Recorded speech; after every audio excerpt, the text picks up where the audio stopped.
Hello and welcome to this webinar organized by EDANAP during the Open Education Week series of webinars organized by EDAN 2021. I see that people have already started to present themselves, which is very good, and I'm encouraging you to present yourself and introduce yourself and your maybe institution or city or country in the chat section. And when you are going to have questions for our distinguished speakers, to use the Q&A section. Again, welcome everyone who is attending both on Zoom and on our YouTube channel. It is very nice to see we have a good audience and interest in this topic about digital culture and the various online educational courses for the creative industry sector. My name is Vlad Mihaescu. I am the chair of the EDAN NAP steering committee. That means the EDAN network of academics and professionals. And I am going to be one of the moderators today, together with my colleague, Alfredo Soeiro from University of Porto. And I'm very honored that he accepted to join me as a moderator today. Especially since he's been very close to the EDAN NAP steering committee for some years now. So I see we already have people from Poland, from Spain, from Canada, from Romania, Sweden, Portugal, Lithuania, Croatia, and I'm sorry if maybe I missed some of the countries, and I'm happy to see that the numbers are still rising in the participants area. So as I said, our webinar is related to the cultural sector and the various courses which can help this sector. As most of you know and saw, together with the tourist sector, the cultural and creative areas have been very affected by this crisis, this COVID pandemic, and there is a very large number of a percentage of people who are in risk of losing their jobs. Many already did.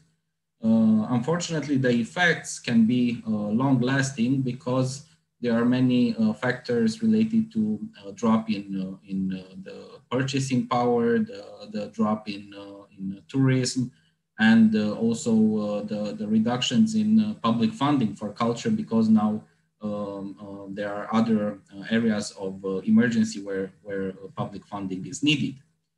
This crisis has shown that the sector, the cultural sector, can be quite fragile, and that there are not so many public support schemes for the creative industries, especially in terms of forms of employment. However, we also saw that there was a big innovation and an increase in the digitalization of creative industries. We saw a lot of events that moved into the online, and creativity has been again the savior of this industry. There are many crossovers, especially between culture and education now. And this is one of the main reasons which we chose to do this webinar.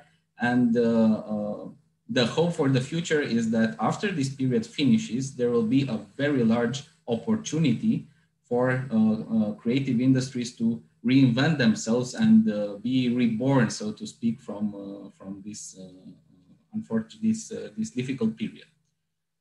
So I want to pass now the microphone to my colleague Alfredo to present the topic of this webinar and to introduce our first speaker. Thank you, Alfredo. Yeah, thank you. Thank you for the introduction, and very glad to be here. It's I think it's going to be a very interesting session. We have a topic that it's not usually tackled in this kind of session, so I think it would be interesting to hear our speakers and then the debate. So I'll start by introducing the first speaker, Dr. Diana Andon. She's EDAN Vice President for Communication and Communities of Practice and also director of the Learning Center at the Polytechnic University of Timisoara in Romania. I hope we pronounce it right. But we will like to hear what you have to say, and you have more information about Dr. Diana Andon in the Eden website. So Diana, please. Thank you very much, Alfredo, for this. It's very nice to see you and to see everyone around here. I will start sharing my screen and hopefully I will be able to say something about the interesting things which we are doing now in the area of digital competencies and into creative industries and into culture. And in this moment, hopefully everything is going to be fine. So I'm coming from the Polytechnic University of Timisoara. I'm also an Eden Vice President, and this presentation is part of the Open Education Week and also of the DigiCulture project, which we also join. And I'm calling with Vlad Mihaescu, and we are working both of us into this project. So something about Digital Culture Project. It is a project funded by the European Union through the Erasmus Plus fund.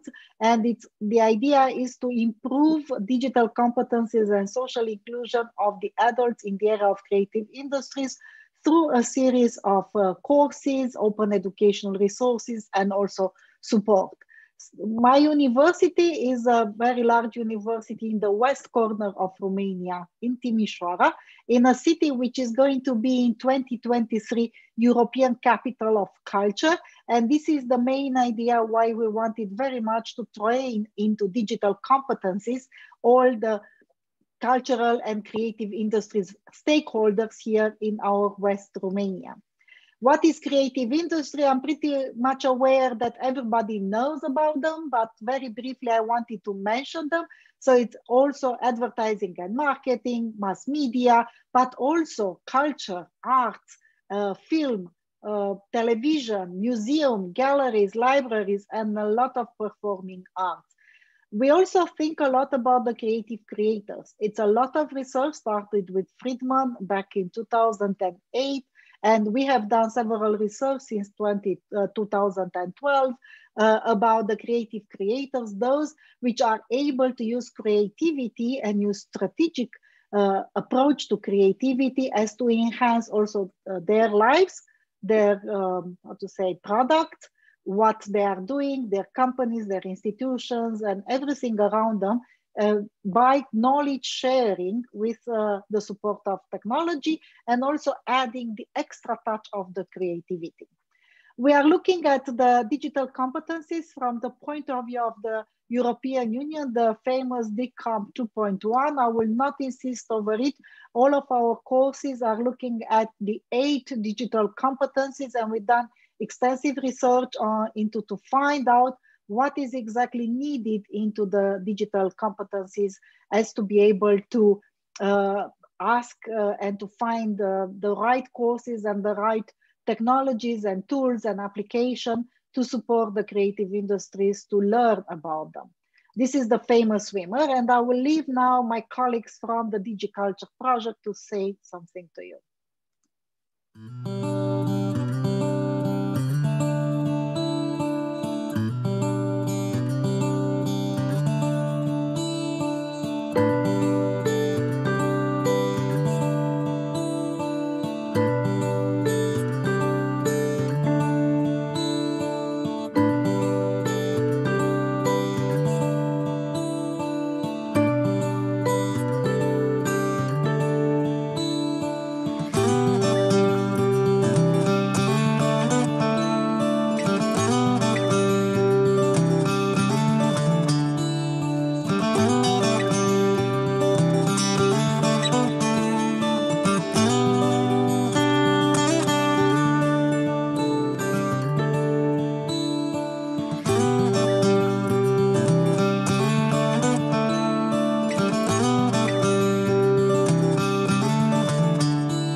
Yes, these were the courses which we introduced through the DigiCulture project, which are all online free courses available on digiculture.eu. And we kindly ask you to go and join our courses. About 4 or 5 of them are ready now, so you can have a look and also start learning about digital competencies for DigiCulture. And obviously the topics, more topics will become available in the incoming weeks. So looking very much forward to see you there online. The courses are based on a lot of open educational resources, on best practices, on examples and study cases coming from culture and technology, from the different digital artists with whom we are working, and several study other cases. It's the web interface where you can go and find some more information about the courses is digiculture.eu. And from that point onward, you are also able to join the courses. At the end of all the courses, after you finish the activities and you completed the tasks which are provided to you into the course, you will be able to earn a badge.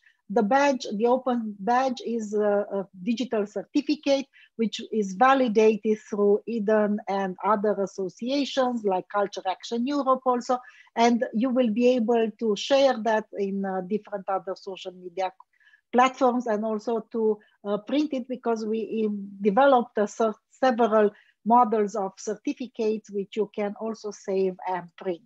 And these are all badges which you are able to gain if you are joining each course. Each course is an independent course. You can join them separately, not necessarily in a certain order. And here are several videos. You will have the presentation from where you can see some course demos and different other information.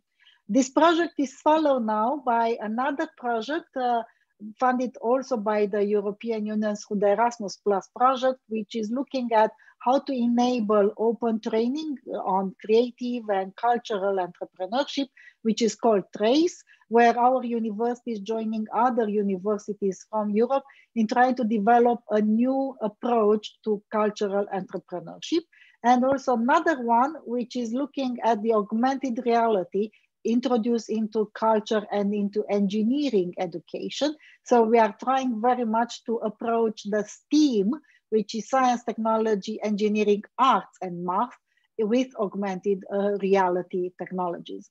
Recently, we have finalized another study case on digital culture by producing the famous Romanian sculptor Peter Ieța Digital Museum with several virtual tours around the museums and information. This is the university, the Technical University from Timișoara Museum, where we also produce virtual tours and information about how the first computers were built in Romania back in the 60s. A project which is very dear to us is developed with the Timișoara European Capital of Culture Association and funded through the Mayory of Timișoara and also the Romanian Cultural Ministry, which is Spotlight Heritage, which is telling in a digital story of different neighborhoods of Timișoara on different layers, which are also a mobile application with augmented reality, a very powerful website, which has also the historical and architectural story of the city, but added with the personal stories of the people from the past, very famous people in some cases, and also the actual stories told by the youngsters from Timișoara. And this is also the mobile application and the augmented reality application. This is the team which is developing all of this project, and you have here my contact details. Thank you.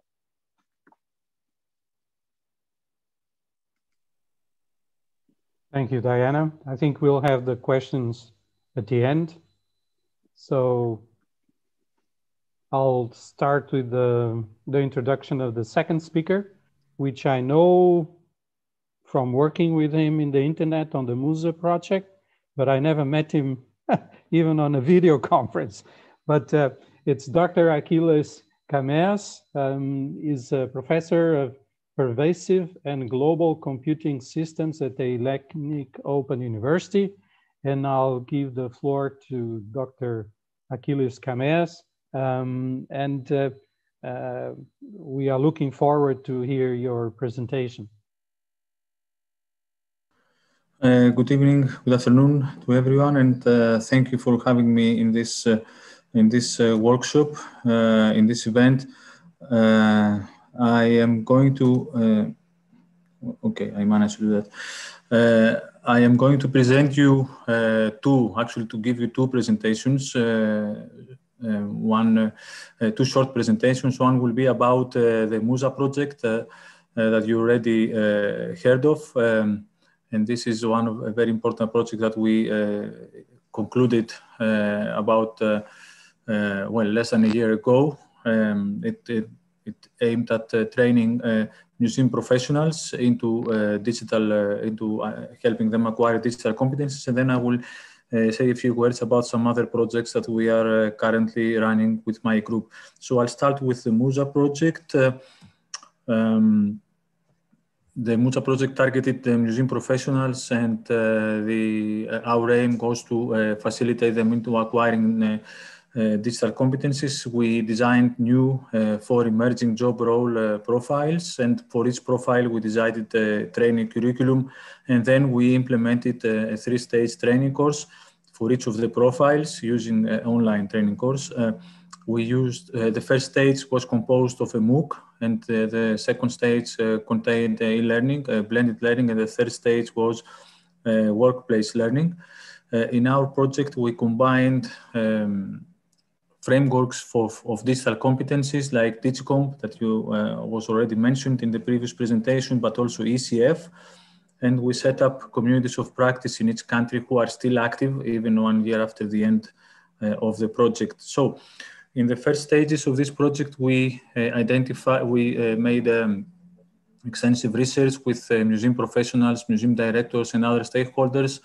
We identified 4 emerging job role profiles that now describe new roles in contemporary museums, like the digital strategy manager, the digital collections curator, interactive experience developer, and an online community manager. As you can see, all of them have important digital dimensions, let's say.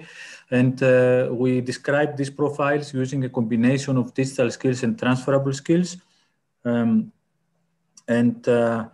Then we focused on training the museum professionals into acquiring the competencies that were described in these profiles. As I said, the first stage contained a MOOC on essential skills for museum professionals that we developed in the project.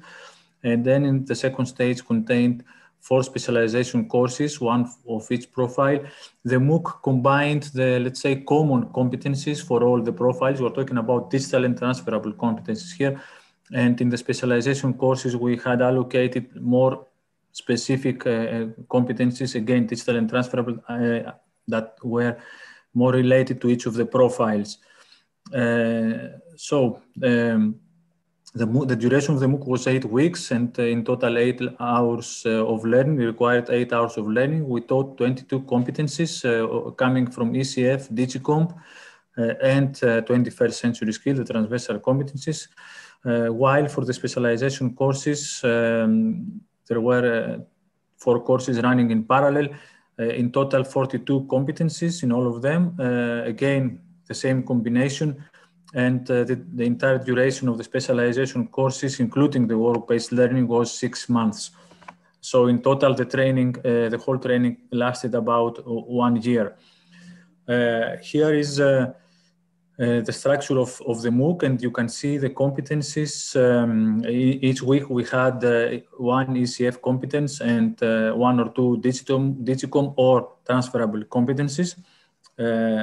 We decided to follow these frameworks. ECF is a standard, DigiComp is a framework, so that whatever competencies were acquired by the museum professionals, they could be recognized and they could be maintained in the future. For example, we have competencies like information system and business strategy alignment, business plan development, technology trend monitoring, innovating, needs identification, forecast development, and relationship management and quality management coming from ECF, and then some competencies coming from Digicom, like let's say first ones, browsing, searching, and filtering data information and digital content, and then managing again data information and digital content, and then a bit more advanced ones, like innovating and creatively using technology, or collaborating through digital technologies, and of course some competencies coming from the transversal set, for example, team working or creative thinking or leadership and so on. And then in the specialization courses, again, we had a similar structure based on weeks, and each week, in each week we taught a combination of competencies. Again, as you see, there are ECF, Digicom, and transversal competencies in each week. Now, I'm not going to go into detail. This is the first slide, and this is the second slide of the contents of the training. And we, as we see, towards the end, there were many transferable competencies like interpersonal skills, networking, negotiation, active listening, resilience, mediation, storytelling. All of this important for different profiles of museum professionals. I repeat that this is the complete set of competencies, but these competencies were not taught to all the profiles. We had divided them per profile. We did this, we did the training through our dedicated MOOC server that we have, we are maintaining with our research group. And the structure of the MOOC was based on the weeks, as I showed you before. And for each week, there were units. Each week contained units of teaching material, and the units contained learning objects, videos, presentations, text to be studied, and so on. For each module and for each unit, we had clearly set learning outcomes in the beginning, so that the trainees could know what they were going to learn during this module or this week. And then at the end, there was an assessment test, as you can see here, that led to an online badge. And those people, there were some success criteria to complete the MOOC. And you can see that the MOOC created a huge interest. We had more than 5,000 expressions of interest, more than 3,000, almost 4,000 people enrolled in the MOOC, and about 1,300 finished it successfully. And the participants came from all these countries. I mean, the consortium the partners of the consortium came from Italy, Greece, and Portugal, and one partner from Belgium, but the participants in the MOOC came from all over the world. And some of them then continued in the specialization courses. The platform was a different one, but using the same look and feel, so that there was a short learning curve. Here, the trainees had to select the profile they wanted to follow, the path they wanted to follow, and then again, there was the same structure based on weeks. Each week contained modules. Each module is broken down into units, and each unit is made up of learning objects. And at the end of each unit, there is an assessment test. And finally, there were practical assignments that supported the workplace learning. And this took place in museums and other cultural organizations with whom we were collaborating during the project. In the second stage, there were about 120 candidates that took place in the 3 participating countries. This was a restriction that was put in place by the funding agency, and 80% of them were already working in museums, while 20% of them were not working. So we also supported people who wanted to join the labor market, let's say. The learning effort, okay, I don't want to go into details here, just to show you the overall that for each profile, there were about 450, 470 learning hours, combining the MOOC, the specialization course, and the workplace learning, and the face-to-face meetings.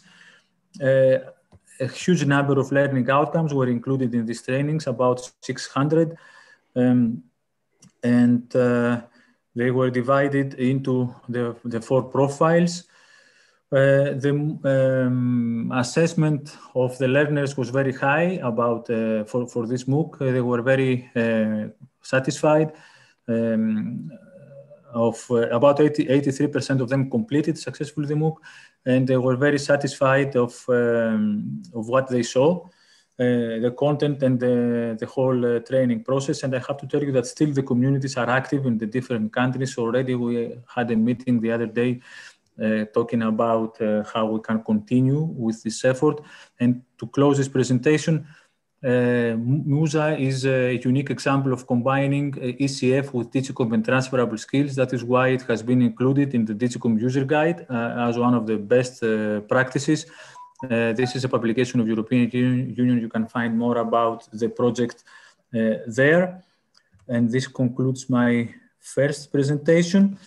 And I would like to take another 3-4 minutes to show you some of the projects we are currently running. Now this is the DAISY research group that we are working for in Hellenic Open University, and the mission of this group is to create technology to support the needs of their society. I skipped the whole lot of this presentation to take you directly to the projects I want to talk to you about. This is one, for example, Roman Roots, that aims to enhance entrepreneurship along the ancient Roman roots. So the project works towards creating a map of the Roman roots, talking about the cultural heritage that relates to the areas adjacent to the map, and then mapping the Roman roots entrepreneurial potential and creating online mini courses about entrepreneurship. The MUSA project you just heard about. The Biblio project is a sister project to the MUSA project and aims at enhancing the digital skills of librarians. It's already underway, and now we are designing the MOOC that will be developed and delivered in the context of this project. The approach is similar to the MUSA project, but the profiles, of course, are different. They are related to people working in libraries. EU Heritage is another similar project that addresses the skill shortages in cultural heritage sector, in particular in the field of heritage promotion, valorization, exploitation, mediation, and interpretation. We have already defined the skills, a set of skills needed for the cultural heritage sector. We are currently going to develop, we're now going to develop the occupational profiles and then again design and develop the training. InTour is a similar project, again, capacity development, but is addressed to accessible tourism. We have developed the 2 occupational profiles, and now we are working to develop the training. I'm skipping these projects, and this one is about empowering young people from disadvantaged background to help young people to find digital skills, to find digital solutions in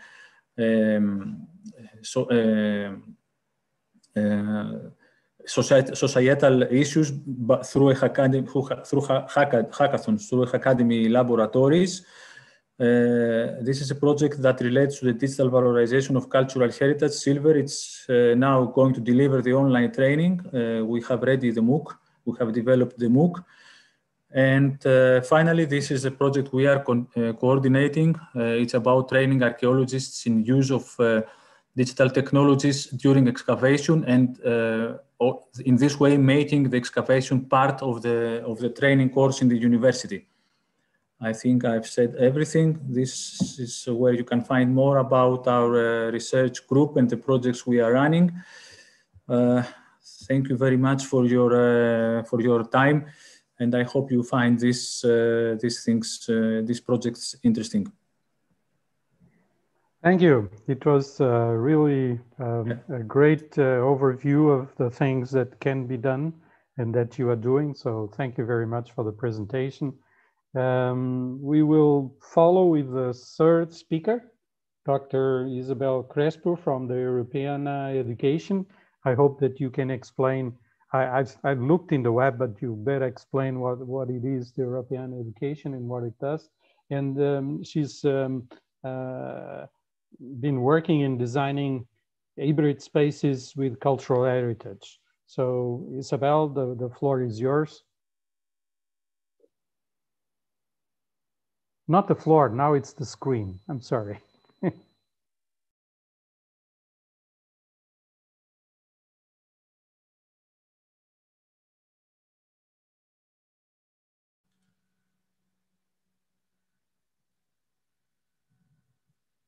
And the microphone, Isabel, please. Sorry for this.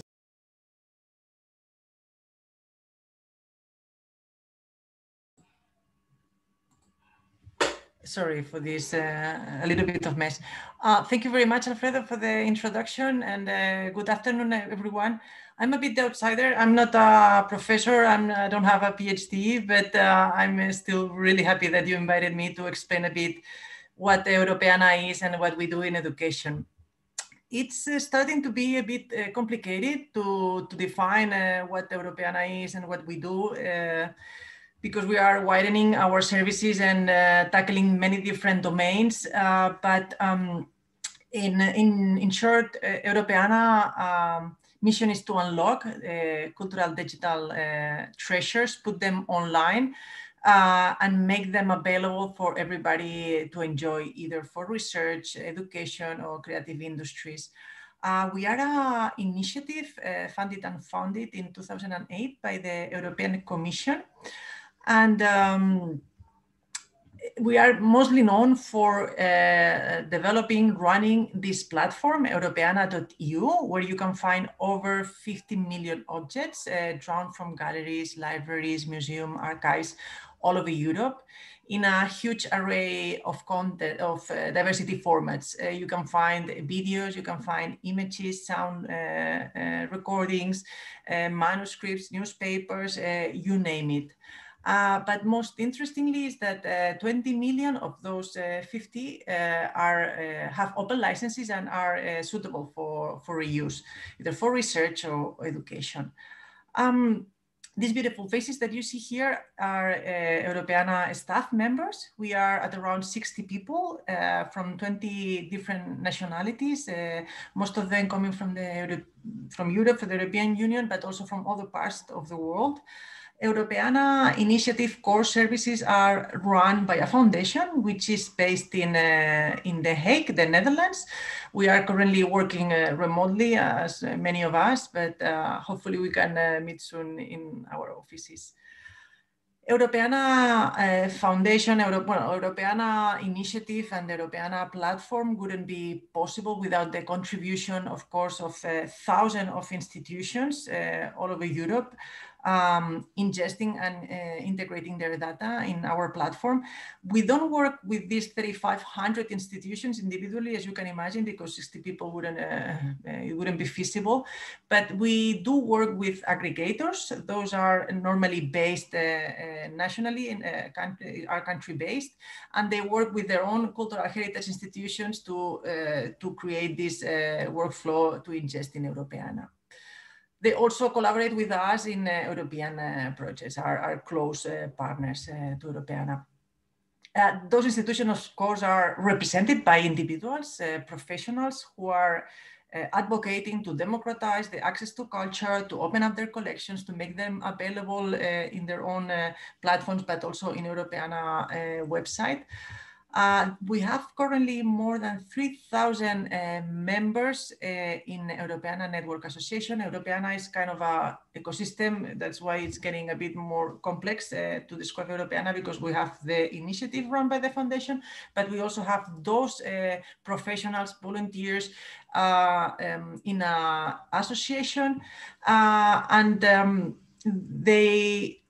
this is what motivates our our second main goal, objective, mission in Europeana, which is help those professionals and those institutions in their digital journey, digital transformation.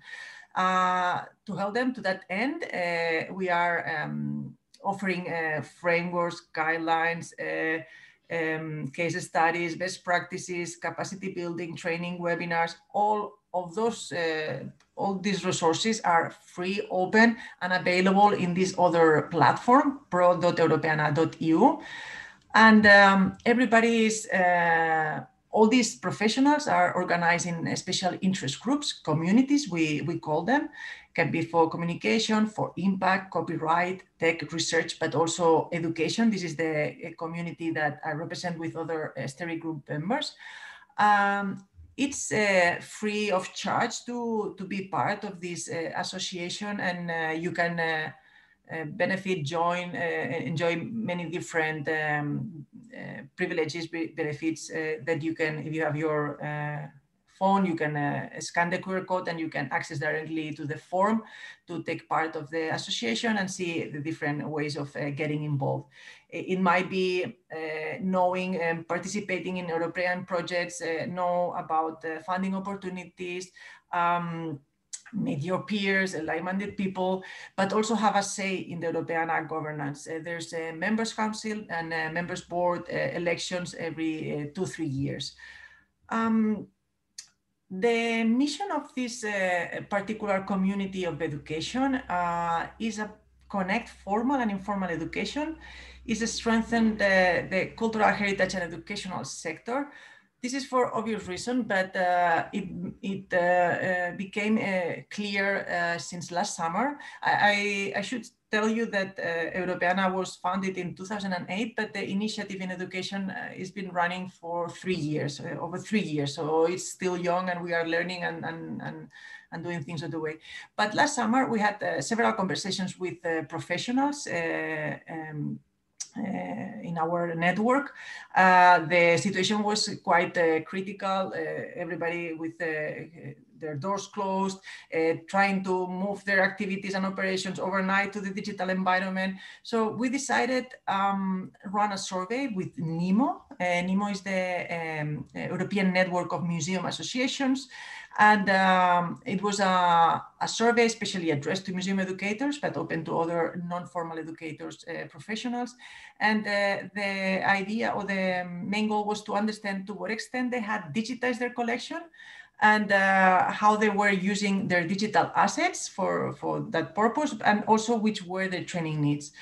The results are available through this presentation. I hope you will get access to it, to the complete report, but some results were quite enlightening and interesting.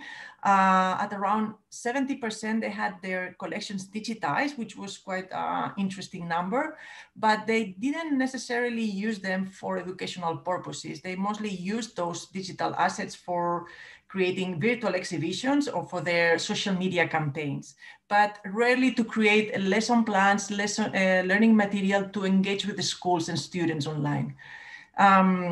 Also, they declared at around 80% that they never received any training to operate online, and almost 100% they were willing and eager to receive this training. So all those proposals that we hear from the speakers before are incredibly in need and very timely and necessary for those professionals. Following up on this survey, we organized a workshop at the end of summer where we invited 50 teachers and 50 museum educators to work together in different breakout sessions to do a SWOT analysis to understand how we could work together to create these hybrid spaces to informal and non-formal education in the digital environment. And we also offer a couple of training sessions on Historiana, Transcribe-a-thon. These are open online tools that we offer to teachers, but also non-formal educators. Let me briefly explain you, let's see if I'll have time and I will manage, but these are basically the things have been doing and running the community of educators, of the community of members, associated members in Europeana, but I would like to tell you what the Europeana staff members are doing in education.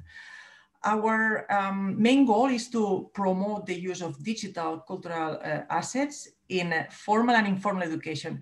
But as you can imagine, to scale the initiative quickly over the last 2 years, we had to really focus on formal education.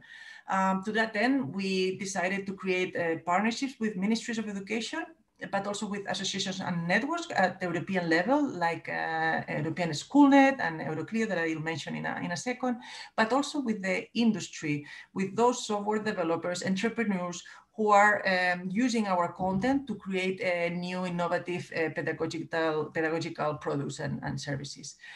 What we offer to them, basically great content, content provided by trusted sources, primary sources in from arts and sciences. This is some of the cliches we are fighting from the cultural heritage institutions, that digital cultural heritage is not just for humanities, it's for STEAM disciplines as well. And a great diversity of content. It comes from thousands of institutions, from the well-known institutions from the Rice Museum, El Prado in Madrid, or to small institutions, Slovenia, regional, local museums. And in at least 37 different European languages. Not that the platform is, and all the metadata is translated to these languages. It's really impossible to succeed on that, but you can find every country, every nationality is able still to find content in Europeana.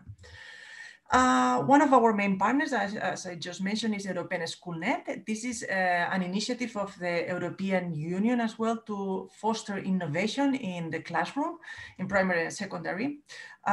This is a network of 37 ministries of education, and with them we have organized a community of teachers, European teachers, we name them. We have a group of ambassadors. We had last year 13 ambassadors representing different European countries, and every ambassador had 10 user group teachers. What have they done? They've created pedagogical material using Europeana content, digital cultural heritage content. We call them learning scenarios. They have helped us to spread the word about these resources through webinars, promotional videos, but they also helped us to design a massive open online course. This year, pushed a bit by the situation, by the workshop, the survey, the collaboration with NEMO, we've decided to work also with museum educators and also integrate other non-formal educators in this group of ambassadors. So now we have 9 European teachers representing different nationalities. We have 3 European museum ambassadors, and also we have devoted a group for inclusion and diversity, as it turned out quite an important topic for us and for education.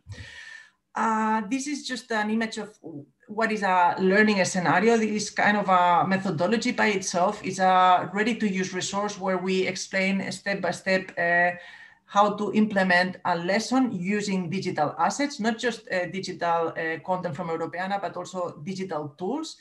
They are really well specified, all the learning goals, the trend and the methodology needs to go hand by hand, right?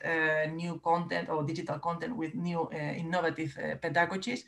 So these are clear instructions on how to implement these activities. We've designed a lot of content. We have more than now. I think we lost the contact with Isabel. I hope she can No, reconnect. Alfredo, your connection is with problems. We hear Isabel fine. Yes. Oh, hello. Okay. So I'll move on. Just let me know if something else happens. So we've been able to upload, we have designed more than 500 learning scenarios. We have uploaded 400 for now in a new space in europeana.eu that is especially dedicated to teachers and educators. They are organized by age level, by cross-curricular subject, by language, and by trend of education. Project-based learning, inquiry-based science education, cultural language integrating learning. So different innovative pedagogies. Another important piece of work with European Schoolnet is the development of this massive open online course.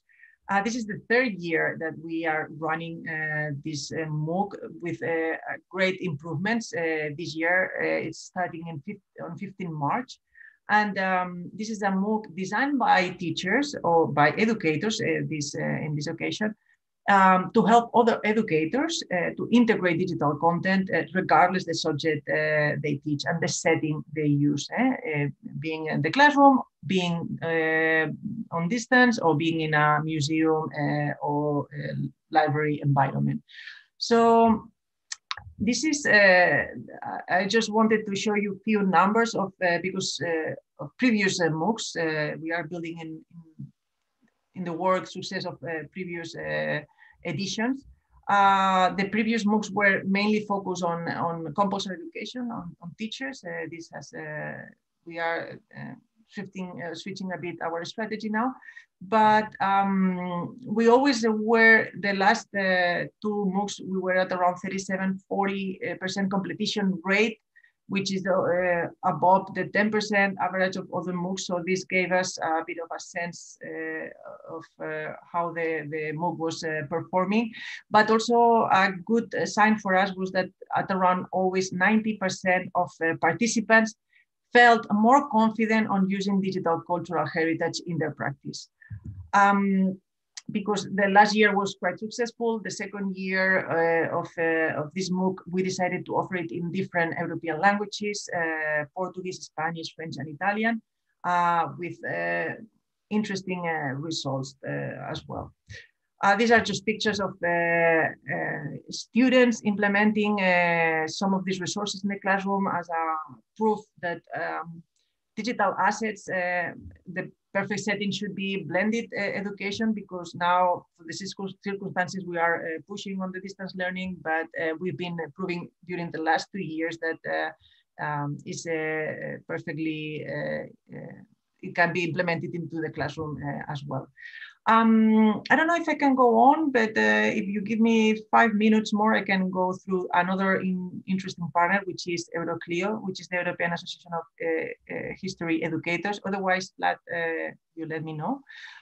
With them, we have developed a platform, which name is Historiana. This is a virtual learning environment where students and teachers, or also non-formal educators, can engage online. In there, we offer source collections. These are mini collections of transnational relevance. In Europeana, we skip a bit the strategy of curricula-based material. We couldn't have, it's not feasible to cover all the curricula in all the countries and all the age levels. So we are focusing on things that are transnational. Those source collections are composed by minimum 12 items that are described by an historian. So it gives a lot of context to educators to use it in their classroom. There are learning activities already attached to those source collections, but if still educators, teachers cannot find the learning activity they are pursuing, they can create their own one through the activity builder. This activity builder has also been designed with some rationale behind, of course, mostly based on historical thinking. So every element, every building block is based on an historical thinking element. For instance, cause and effect is possible to work on through the discovery tool, but also we have highlighting tool on textual items where you can create annotations or comparison tool with different images. Last but not least, these are in a nutshell what we've been doing in education, but another important line of work in Europeana in the education initiative has been always to understand educators' needs and how we can meet those needs with the content and the services cultural heritage institutions can provide. Last year, there were a couple of interesting programs and case studies that I invite you to dive in and have a look. One of them was designed by Euroclio, and the other one is is a program, 2 year program run in the Netherlands by Kennisnet and Netwerk Digitales Goed. Just a few numbers of some impact indicators over the last 2 years. And I think this is it from me. I'll be happy to answer. I hope it was more or less clear what we offer and what we can do in education, and very happy to answer any question you may have. So I'm going to stop sharing. Thank you. Thank you. It's always motivating to see new initiatives that we don't know. This Europeana is something that I never heard of. I visit Barcelona a lot, work a lot with universities in Barcelona, but I never heard about it. So I would start with something that with you, and then I'll go to Achilles and to Diana. The question is, I've seen that you are interested in maintaining these communities online. How do you do that? Well, every community has very different dynamics. We have basically with the support of the professionals and the volunteers behind. I mean, it wouldn't be possible if those without this talent and willingness to support the sector. We have these different communities in Europeana because, as I mentioned, we have many different domains, or we work for many different domains. And to be honest, people, it's just amazing. They take their free time to contribute and to find solutions to problems they are facing day by day. But do this online, of course, it takes a lot of energy, and you have to be creative and imaginative with the tools you have. So we try to meet regularly, we organize workshops, we are constantly doing events to keep people engaged and interested in what we do. We do a lot of effort also in social media. So there's a lot of work behind to keep engaged those communities.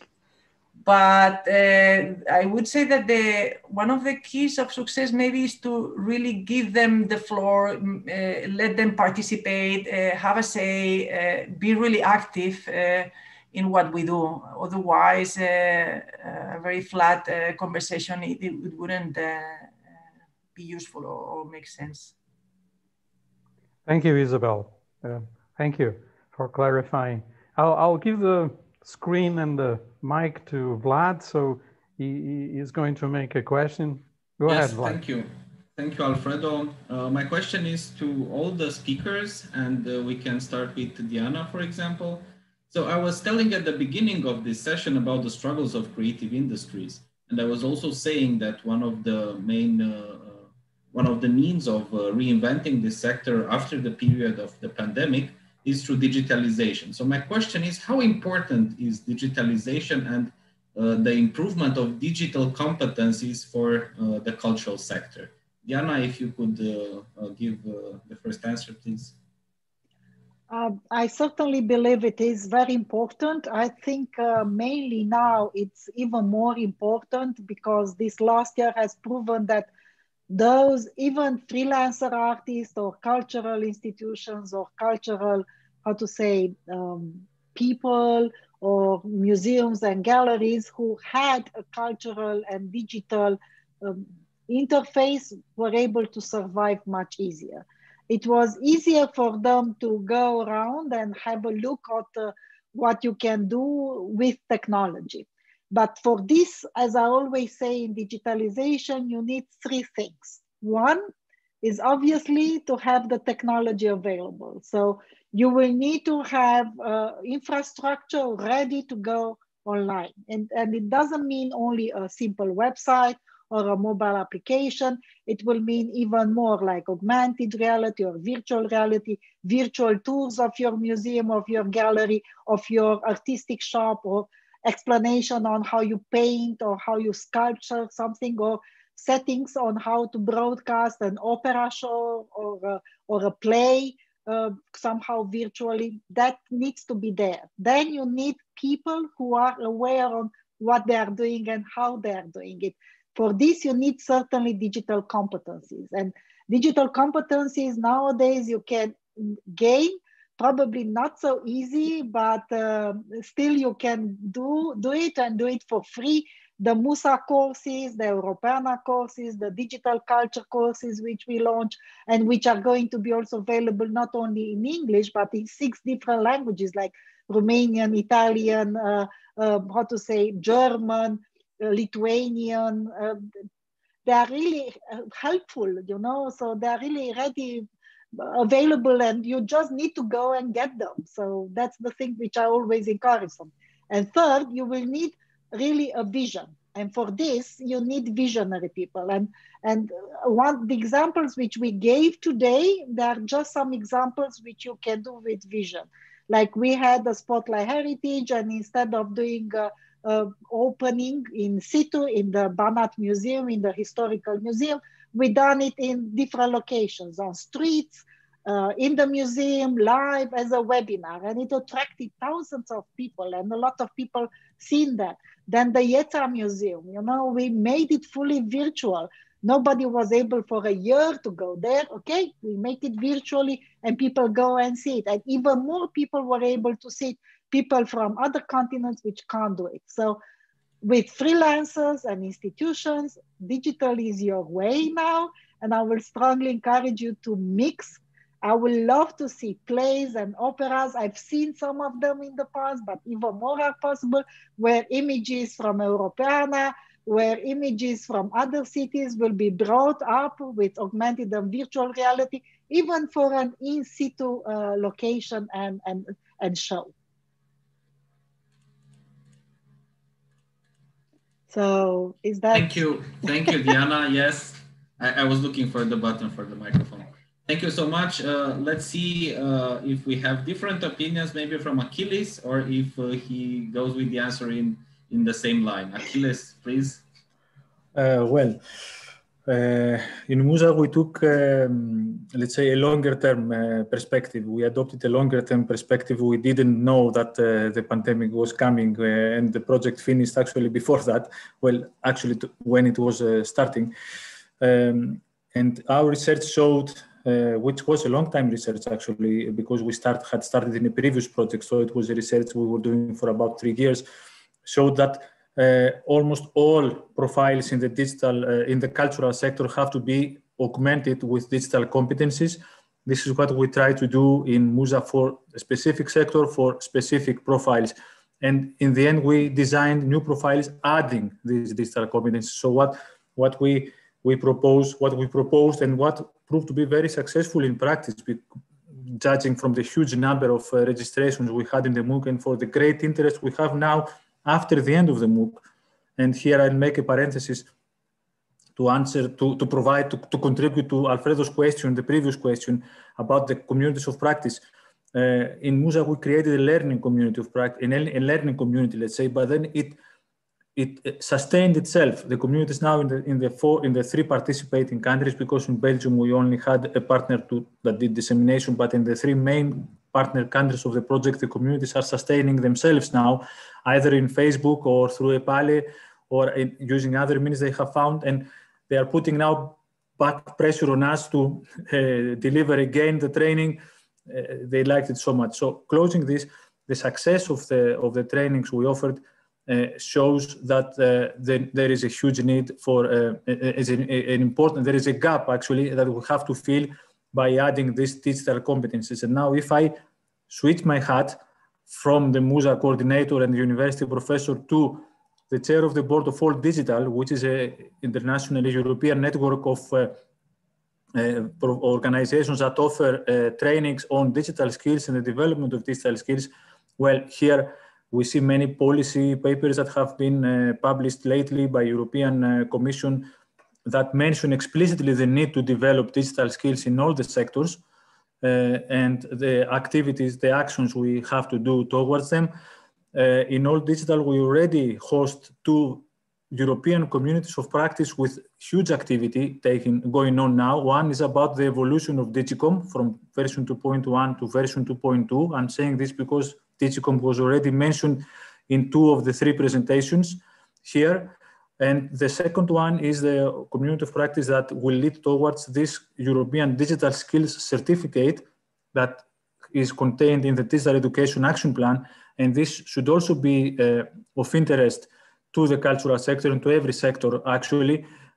What does it mean and how these digital skills can be associated with the different professions? And closing, we are also trying to influence the ESCO taxonomy of occupations and to add there the new jobs, that we came up with, and also to add digital competencies to the currently existing jobs. So in a nutshell, I think that the pandemic just brought accelerated, brought forward this digital transformation of society, which is happening anyway, and which will affect all sectors. So I think we should invest in developing the digital competencies of all professionals, especially the cultural professionals, as we have this big area that's called digital cultural heritage.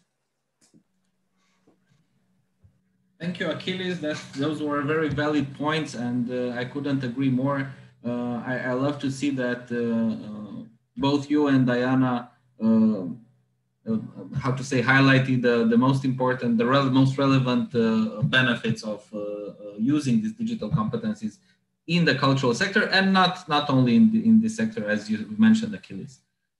Isabel, would you want to add some more for this question, or do we move to another one? Well, I can just support what they said. I cannot agree more. On our own experience, we started focusing on teachers because it was it was high in the agenda of the Commission to really promote this digital transformation in education. But museum professionals or cultural heritage professionals, they were a bit not aware about the need of really doing this transformation little by little. So the pandemic just came as a surprise, and everybody just get a bit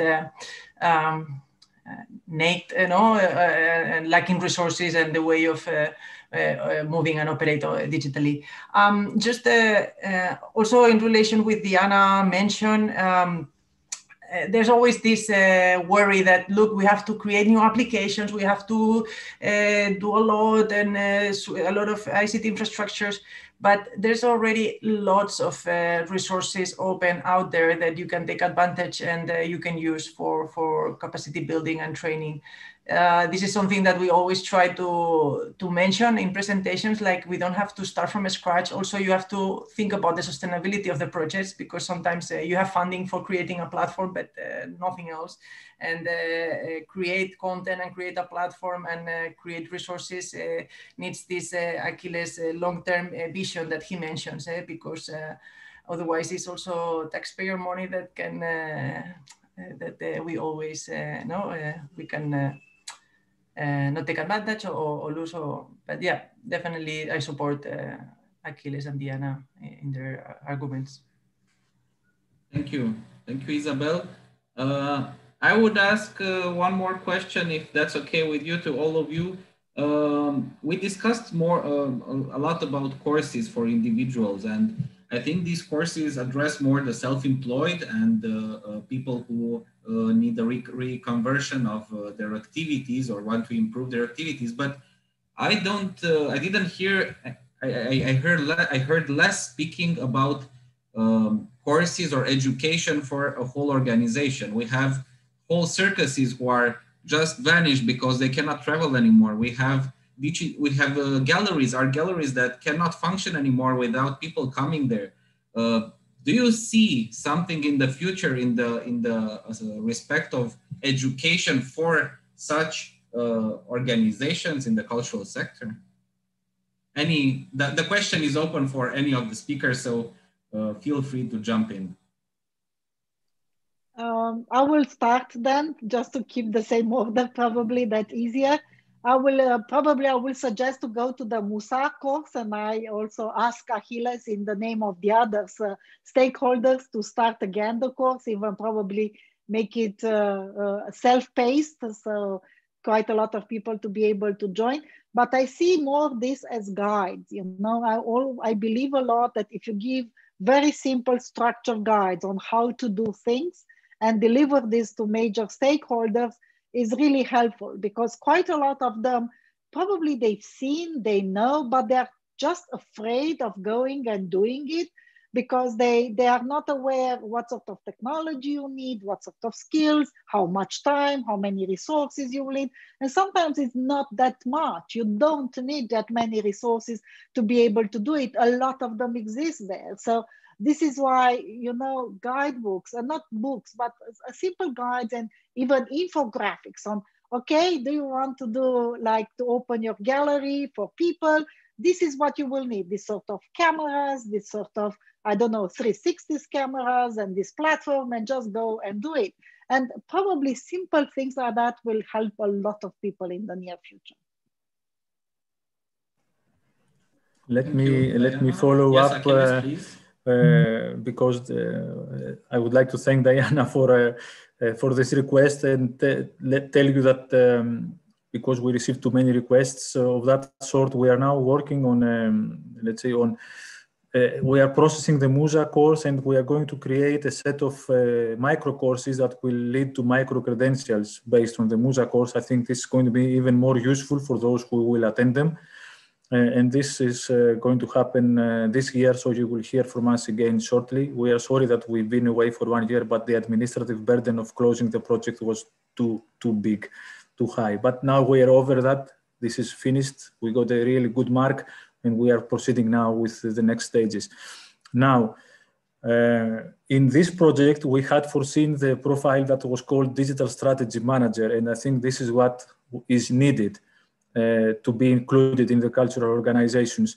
The pandemic came too quickly, and most cultural organizations were not prepared for this, but this is another indication that the digital strategy should be part of every cultural organization from now on, and of course a plan to implement it, because the strategy is not enough. So I would say that yes, we need organizational change, but how is this going to happen? Through people, by people, then it's not going to happen by itself. So again, we come back to training people, to making people aware, to enabling people, making them competent to bring about the digital transformation in the organizations, and also to sustain it, because it's not enough to transform the organization. We have to sustain the new transformed organization. That's another challenge, perhaps more difficult than doing the transformation itself. Thank you, Achilles, for that answer. Isabel, would you like to also jump in this, and then we are going to conclude the session? Yeah, just again, refer that you don't need big infrastructures to go on with engaging with your audience at the educational level, for instance, or other areas, because sometimes with just one item and a social media campaign, you can do a lot. Just as an example, we organized a challenge in December, which was named Reinventing Beethoven. And the only thing that we did is to put together in a gallery and a couple of blogs the material we had about Beethoven. That it wasn't too much because there were copyright issues, but those that were reusable, we offer it to students and teachers, and we asked them to create new products, to make a video in TikTok, to make a song, to write something, to draw images about Beethoven.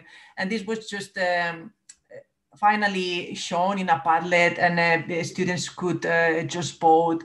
It was really easy, simple activity that it gained a lot of attention, and available for any institution to just get inspiration and use it in their context. So a bit also, I would like to send this message that it seems everything very complicated sometimes with all these MOOCs, activities, resources, but just looking at other examples, you can create a lot of digital activities for your audience, and at the educational level, which is the domain I'm into it, of course.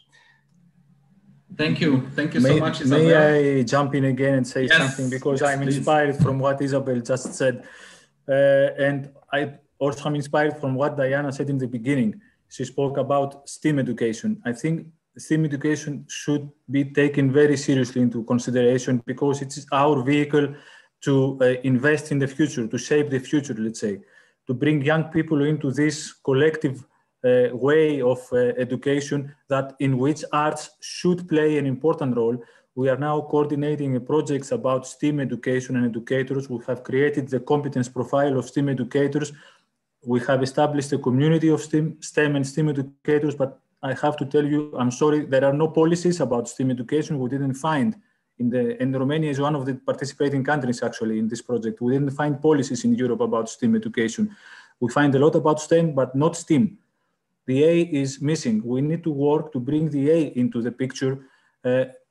It's important. So that's, let's say, another contribution I would like to make here for the, let's say, longer term future. Invest in the young people, bring them close. STEAM education can be a vehicle for that. Of course, hackathons and other activities that are more, let's say, appropriate for young people, but we shouldn't forget those who are now in the formal education that are going to join the labor market in a few years.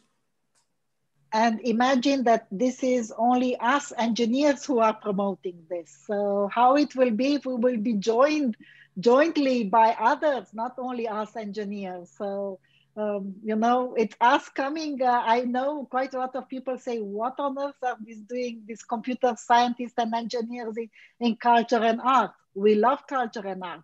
And we know that creativity needs culture and art and beautiful things in our lives. And we want to help that. Not only going to Mars counts, that's important, but even in Mars, they brought designs with them and iconographics. Thank you all. This helps me conclude that the future sounds good after hearing so many good examples and study cases and seeing the passion with which all of you are speaking. I can come back to what I said at the beginning, that there is an opportunity after this pandemic finishes for the cultural sector to re-immerse and to be stronger than it was before. I don't want to finish until I remind you all that during Eden's Open Education Week webinar series, we still have 2 more days. And I think I'm going to be helped with some slides, yes.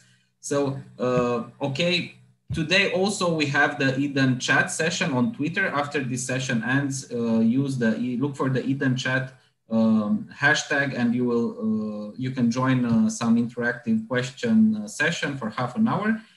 Tomorrow we are going to have another webinar starting at 1 CET with the topic Insights from an Internationally Co-Developed MOOC on Digital Citizenship. Very interesting topic, moderated by Timothy Reed on behalf of Eden EC.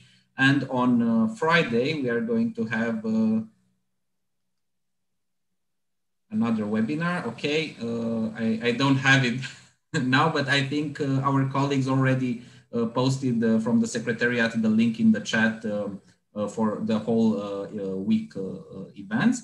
And last but not least, I want to remind you all that you are all invited to the Eden virtual annual conference, which was supposed to happen in Madrid.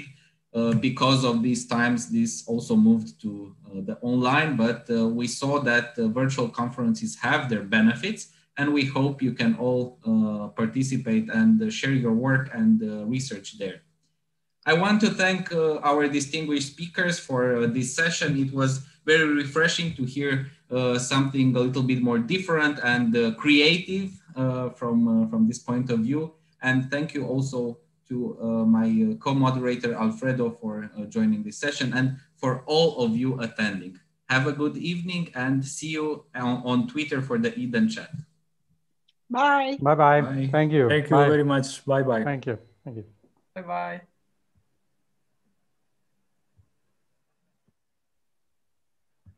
Thank you all. Bye.